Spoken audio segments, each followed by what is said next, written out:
ए अप्पा का रे इथं झोपलाय काम काय आहे रे? का? काम आहे का तुझ्याकडे?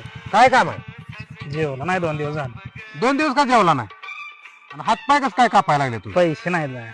100 दे तू डायरेक्ट जाऊन जेवायचं आणि आजच्यापासून बंद करायचे उद्यापासून दिसलं नाही पाहिजे पेल्याला नाही हा दे ठीक आहे 500 रुपये दे. असं कशाला आता जेवायला 100 रुपये द्यायला लागली ना परत देते आहे ना त्याकडे कशाला लागायचं बाटली पण आणा हात कसं कशाला कापायचं? औषधाची बाट लागते जर जेव मग होतोय सरळ बरं दे असं. आणि पेल्याला दिसला बघ मग नाही ना डायरेक्ट हॉटेलात जेवायचा परत सांगितलंय म्हणशील बघ